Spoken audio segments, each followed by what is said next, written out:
우리 자신을 왜 지켜야 하는지 우리는 지난주 말씀을 통해서 생각하게 되었습니다. 그 이유를 알았죠.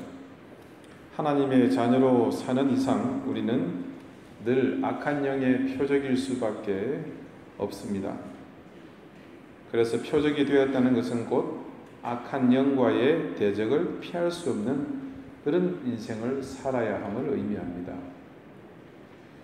그래서 바울은 우리에게 전신갑주로 무장하라고 권면했습니다.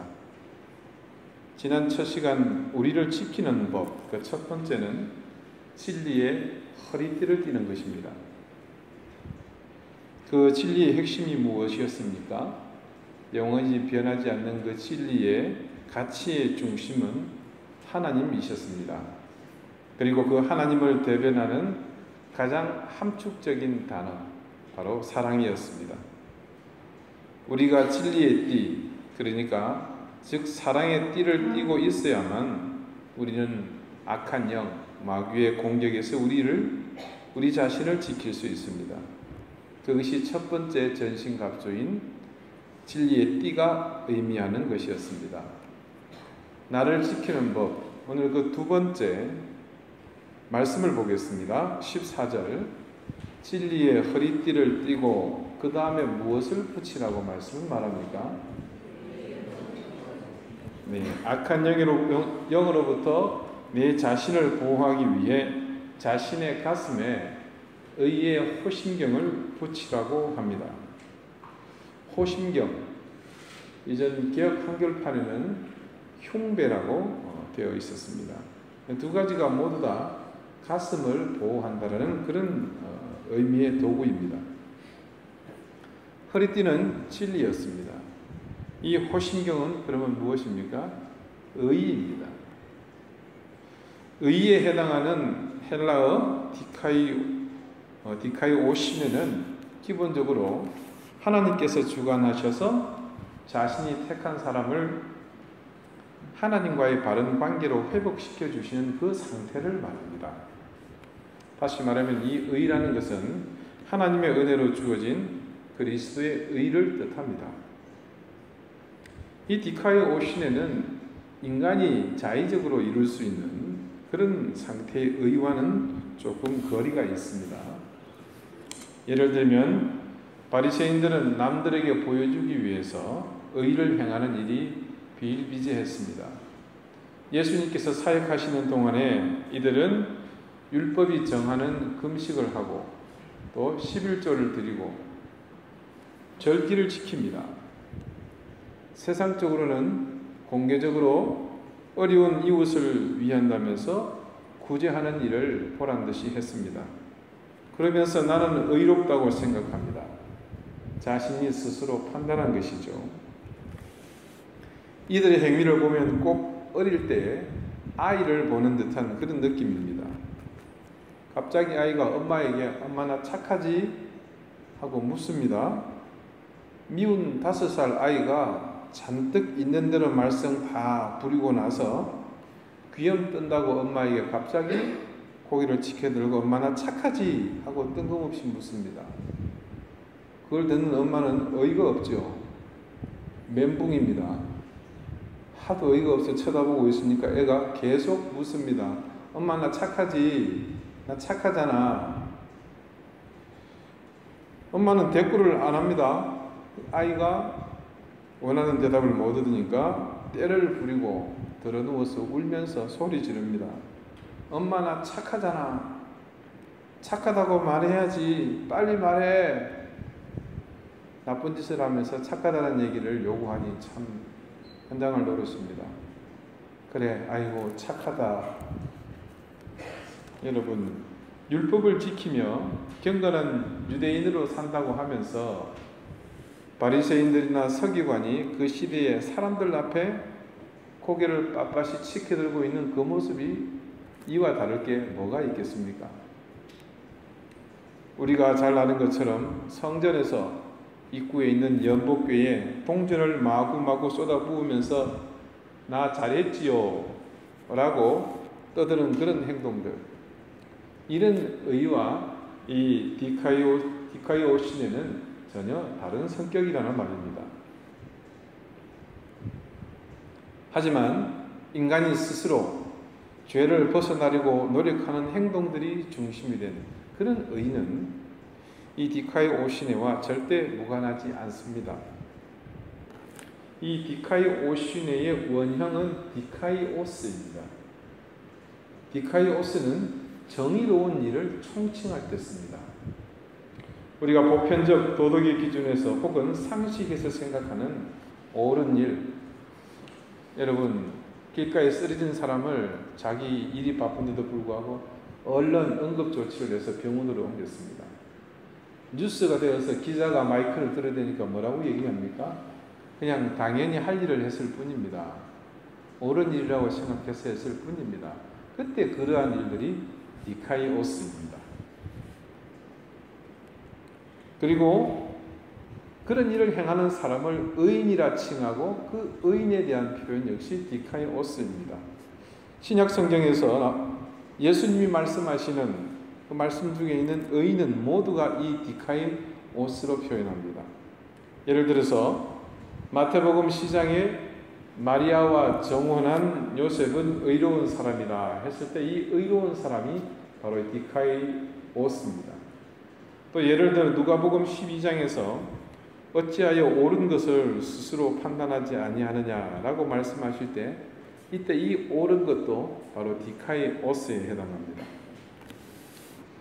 대체적으로 정도에서 벗어나지 않는 것, 불의를 행하지 않고 죄를 범하지 않는 일들이 이 디카이오시네, 디카이오스에 해당한다고 보면 맞겠습니다.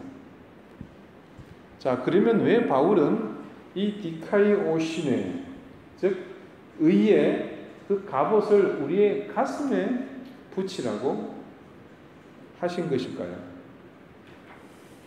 가슴에 붙이라고 한 데는 특별한 이유가 있습니다. 옳고 그름을 판단하거나 진실과 거짓을 판단하더라도 그때는 머리가 아닌 가슴으로 해야 한다는 것을 의미합니다. 여러분, 머리가 살아 숨쉬고 가슴이 죽어버린 그런 사람을 상상해 보셨습니까? 노자규라는 시인이 가슴과 머리와 가슴 사이라는 시를 쓰셨는데 그중 일부를 제가 읽어드리겠습니다. 인생에서 가장 먼 여행이 머리에서 가슴까지의 여행입니다. 나와 타인 사이 거리보다 내 머리와 가슴 사이 거리가 더 멀지는 않나요? 머리와 가슴의 거리는 한 뼘 바뀌지만 세상에서 가장 가깝고도 먼 거리가 머리와 가슴 사이 아닐까요? 머리는 따지기를 좋아하고 가슴은 이해하기를 좋아합니다. 머리는 나라고 표현하고 가슴은 우리라고 표현합니다. 머리는 곱하기를 좋아하지만 가슴은 나누기를 좋아합니다. 자식에게 머리로 이야기하기보다 가슴으로 말하세요. 머리는 지식이요 가슴은 지혜라. 지식은 말하려고 하고 가슴은 들으려 합니다. 행복은 그리 멀지도 않은 내 머리와 가슴 사이에 있답니다. 머리로 이해되는 것들이 가슴으로 알게 될 때 우리는 익어가는 겁니다. 여러분의 삶은 이 노자규 시인의 시를 듣고 있느라면 어느 쪽에 치중되어 있으십니까? 여러분은 머리이십니까? 아니면 가슴이십니까? 그러나 사실은 우리가 어느 쪽으로든 심하게 치우쳐서는 안 됩니다. 머리만 있고 가슴이 없는 사람이 문제이듯이 동시에 가슴만 있고 머리가 없는 사람 역시 온전하지 못합니다. 우리는 곳곳에서 인간성을 상실한 사람들을 자주 만납니다. 산업화가 가속되면서 인간은 발전해가고 진보해가는 세상 속에서 가슴이 아니라 점점 머리가 발달해 왔습니다. 전쟁통의 전장 속에서 사람들은 가슴을 잃어갑니다. 경쟁사회 속에서 살아남기 위해서 가슴은 거추장스럽습니다. 그래서 전쟁과 경쟁사회는 동일한 속성을 가지고 있나 봅니다. 우리는 자녀들에게 가슴이 아니라 머리를 키우라고 가르치고 있습니다. 그 이유는 전쟁 속에서 살아남으려면 머리가 발달해야 하기 때문입니다. 그 전쟁이 무슨 전쟁입니까? 경쟁 사회입니다. 그 속에서 살아남아서 잘 살려면 가슴보다 머리가 더 필요하기 때문입니다. 그렇게 세상이 변하면서 학교 교육의 현장도 가슴이 아닌 머리를 키우는 일에만 관심을 갖게 되었습니다. 이미 이 땅의 교육 현장 속에서 가슴을 키우는 일은 사라져버린 지 오래입니다. 그러다 보니 우리 자녀들의 가슴을 양육하는 스승은 사라지고 머리만 가르치는 교사만 남았습니다. 이것은 결코 우리 선생님들의 잘못은 아닙니다. 우리 부모들의 욕심에 이끌려 그렇게 다니는 교육이 어떻게 중심을 잡고서 가슴을 키우는 교육을 할 수가 있겠습니까? 제가 다니던 고등학교는 입시 전쟁이 한창이던 그 시절 어느 학교보다도 명문대 진학률을 높이는 데 혈안이 되어 있던 학교였습니다. 우리 젊은 분들 야자라는 거 아시죠? 그 야자를 제일 처음 만든 학교가 제 모교입니다. 여러분이 아니다 생각할 필요도 없습니다. 처음 한 건 맞습니다. 가슴을 키우는 그런 수업, 미술과 음악 수업을요 1학년 때만 하고 2학년 때부터는 하지 않습니다. 그나마 체육 시간은 이 체육 선생님들이 보면 대체적으로 좀 거시기 하잖아요. 그래서 없애자고 말했다가 이 선생님들 때문에 난리를 치니까 겁이 나서 그냥 체육은 하기로 했답니다. 교감 선생님은 입시 준비해야 하는데 아이들 미래를 위해서는 그 시간도 공부시켜야 된다는 입장이었고요. 체육 선생님은 그렇게 입시에 치중하는 것 좋은데 아이들이 건강해야 될 거 아닙니까? 그러니까 체육 시간만이라도 아이들 햇볕도 쬐고 운동을 해야 건강한 육체로 좋은 성적도 낼 거 아닙니까? 그렇게 하더랍니다. 고분고분 말씀하신 게 아니고 인상을 있는 대로 써가면서 책상을 두드려가면서 제가 직접 본 게 아니고요. 체육 선생님이 수업 시간에 그렇게 했다고 말씀해 주시더라고요. 둘 다 학생들을 위해서 그러셨다는데 정작 우리한테는 뭐 물어보지도 않고 자기들끼리. 여러분, 우리가 머리가 커지는 아이를 바라는 마음 때문에 가슴으로 만나고 가슴으로 이야기해야 할 대상을 머리로만 대했기 때문에 피차의 가슴은 불편하기만 합니다. 가슴은 이 다음에 대학 가면 얼마든지 성장시킬 수 있으니까 지금은 머리만 키우라고 합니다만, 그래서 대학 가면 어디 가슴이 성장하던가요? 머리만 커져서 대학 간 아이들은 그곳에서 기대했던 것처럼 가슴이 자라나는 것이 아니라 필요 없는 것들이 대신 자라게 됩니다. 그 필요 없는 것들, 인생을 망가뜨리는 것들이 생겨나게 된 그 모파는 바로 머리만 자라난 기형적으로 성장한 그 자녀들의 자아입니다. 머리만 커지면 모든 것을 다 얻을 수 있을 것처럼 생각하지만 정작 머리로만 살다 보면 어느 순간 더 이상 머리로만은 안 된다는 것을 깨달을 때가 옵니다. 가슴으로 해야만 하는 것이 있습니다. 반드시 살다 보면 어느 시점에 이르렀을 때에 가슴으로 대해야 하는 것을 만나게 됩니다. 그런데 그때는 가슴으로 대하는 것이 훈련되지 않으니 자라지 못한 그 작은 가슴으로 어떻게 해야 할 줄을 모릅니다. 가장 대표적인 것이 사랑입니다. 사랑은 그것이 어떤 종류든 모두가 가슴으로 해야 할 것들입니다. 청춘 남녀의 사랑이 머리로 시작했다면 그 사랑은 오래가지 못합니다. 생일 한번 기억하지 못하고 기념일 한 번 챙기지 못하면 그 사랑은 그 순간 끝납니다. 지금 세상에서 우리 어른들 플라토닉한 그런 사랑을 말하는 청춘이 있다면요, 세상은 그들을 비웃습니다.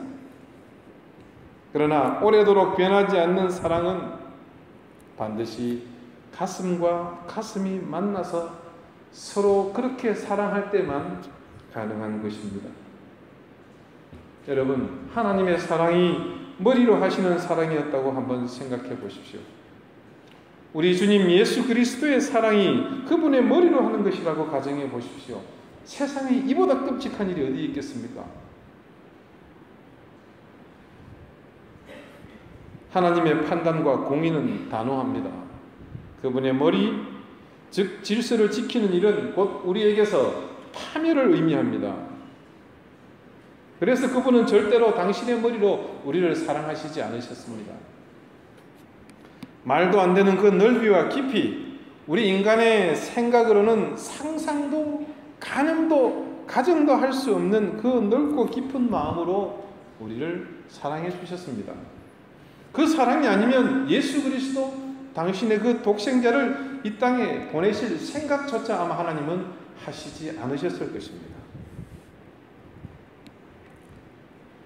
그분은 아마 때때로 자신의 권능을 여실히 드러내고도 남을 재앙을 내리시거나 아니면 무시무시한 천재지변을 일으키셔서 인간들이 하나님의 명령을 감히 거역하지 못하도록 그렇게 옥죄면 그만입니다. 그것이 하나님이 머리로 일하시는 방법입니다. 이런 방법은 우리도 원치 않지만 하나님께서도 원하시지 않는 방법입니다. 그래서 악한 영인 사탄은, 이 마귀는 우리의 머리를 통해서 역사합니다. 반면에 우리 하나님은 가슴을 통해서 우리와 교제하고 싶어 하십니다. 예를 들면 하나님과 가슴으로 대화하는 것, 그것이 곧 기도입니다. 가령 내가 기도를 하는데 가슴이 뜨거워지지 않는다거나 내 가슴에 아무런 반응이 없다면 그 기도는 응답받지 못할 가능성이 다분합니다. 내가 누군가를 위해서 간절히 기도하는데 머리에서만 기도가 머물고 만다면 그 기도는 형식적인 기도일 가능성이 농후합니다. 왜냐하면 하나님께 내 가슴으로 기도하지 않았기 때문입니다. 그런데 우리는 습관적으로 머리로만 기도하려고 합니다. 기도하려고 입을 열면 줄줄줄줄 청산 뉴스처럼 흘러나옵니다. 그것이 나쁘다는 것은 아닙니다만 가슴으로 느껴야 한다는 말입니다. 언제부턴가 교회에서도 가슴보다 머리가 우선하는 일이 많아졌습니다. 그러다 보니 기도를 가슴이 아닌 머리로 하는 일만 있는 것이 아니라 예배도, 성경 공부도, 교회의 각종 모임도, 모든 행사들도 가슴이 아니라 머리, 즉 우리의 이성으로 판단하고 결정하는 일이 많아졌습니다. 머리만 있는 사람은 종교인은 될 수 있을지 모르지만 진정한 신앙인은 될 수 없습니다. 그런 머리만 있는 종교인이 득실거리는 교회는 은혜는 사라지고 도그마만 남게 됩니다. 그러다 보니 이래서 문제고 저래서 문제고, 그렇다 보니 모든 일은 이래서 안 되고 저래서 안 되고 그래서 안 될 일 투성입니다. 온통 머리만 있는 종교인은 그렇게 주변을 들쑤시고 다닐 뿐 아니라 그렇게 들쑤시면서 날려버리는 화살들이 어디로 가겠습니까? 빙글빙글 돌다가 자신에게 되돌아옵니다. 그러다 보니 스스로도 편하게 지내지 못합니다. 전혀 신앙인으로 살 수가 없습니다. 사랑하고 아끼며 위로하고 세우고 돕는 교회는 사라지고 판단하고 비판하며 정죄하는 일만 남게 됩니다. 어떻게 그런 공동체를 교회라고 이야기할 수 있겠습니까? 동창회, 아파트 분위의 모임, 동아리 모임, 친목단체보다 못한 그런 집단이 되어버리고 맙니다. 동호회에서는 그냥 술 한잔 마시고 툴툴 털어버릴 일이지만 머리만 가득한 교회는 사사건건이 분쟁이고 대립이며 원한의 요소가 되고 맙니다. 여러분, 바울이 왜 그 의의 갑옷을 우리의 가슴에 붙이라고 말했는지 이유를 이제 아시겠습니까? 의의 갑옷을 혹 가슴이 아닌 머리에 쓰라고 했다면 어떻게 되었을 것 같습니까? 우리의 가슴이 의로 무장되지 않으면 세상에서든 교회에서든 우리는 그 순간 사탄의 먹잇감이 되고 맙니다. 그런데 사탄이 아무리 우리를 공격해보지만 우리에게서 만약 이 의의 호심경이 있다면, 즉 의로 우리의 가슴이 무장되어 있다면 사탄은 결단코 우리를 무너뜨릴 수 없습니다. 뜨거운 가슴, 의의 이 가슴은 사탄을 물리치는 가장 훌륭한 무기가 됩니다. 여러분, 죄의 번식력은 왕성합니다. 악이라는 것도 마찬가지입니다. 이것들은 끝을 모르고 바닥을 모르는 타오르는 불꽃과 같습니다. 끊임없이 자기 만족을 모르고 무엇이든지 집어삼키려고 합니다. 우리가 이 죄악의 불꽃에 잠식되는 것은 그래서 순식간입니다. 여러분, 이것이 바로 악한 영, 마귀의 능력입니다. 그러나 여러분, 따뜻한 가슴을 바탕으로 한 의의 힘은 그것을 뛰어넘습니다. 사람을 살리고 위로하고 세우며 돕는 일은 이 죄악이 번지는 거대한 불꽃보다도 더 큰 영향력을 가집니다. 그것이 여러분, 의로 무장된 우리의 가슴으로 할 수 있는 능력입니다. 그러니 당연히 이 악한 마귀를 충분히 이기고도 남습니다. 여러분, 가끔은 여러분의 이 손을 들어서 여러분 가슴을 만져보십시오. 내 가슴이 여전히 살아있는지, 그리고 그 가슴이 뜨겁게 뛰고 있는지 살펴보시기 바랍니다. 이 가슴이 식게 되면 그 순간부터 우리의 머리만 발달합니다. 우리의 가슴이 의로움으로 뜨거워져야 살 수 있습니다. 그래야 마귀와의 싸움에서 우리가 이길 수 있습니다. 마귀는 여러분, 우리의 머리를 절대로 두려워하지 않습니다. 왜냐하면요, 마귀의 머리는 우리의 머리보다도 훨씬 더 크고 강하고 뛰어나기 때문입니다. 대신 우리가 가슴으로 그 마귀와 대적하게 되면 마귀는 절대 우리를 넘어설 수 없습니다. 사랑하는 여러분, 하나님은 우리의 머리가 아니라 우리의 가슴에 머물기를 원하십니다. 우리가 머리로만 하나님을 알려고 애쓰면 하나님은 우리의 머리, 우리의 지식, 우리의 이성에만 머물고 말지만, 우리가 가슴으로 하나님을 알려고 애쓰고 우리의 가슴에 그 하나님을 담으려고 노력하면 우리의 가슴은 하나님의 심장으로 가득 채워지게 됩니다. 그것은 우리를 마귀의 공격으로부터 지킬 가장 강력한 갑옷이 될 것입니다. 기도드리시겠습니다. 우리의 가슴에 찾아와 주시는 하나님, 하나님의 권능이 의의 갑옷이 되어 우리의 가슴을 지켜주심을 믿습니다. 어떤 악한 영의 유혹, 어떤 악한 영의 공격에도 전혀 흔들리지 않으며 의의 갑옷으로 맞서게 하여 주옵소서.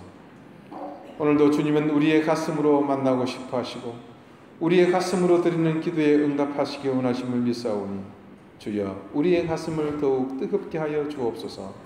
예수 그리스도 이름으로 기도드리옵나이다. 아멘.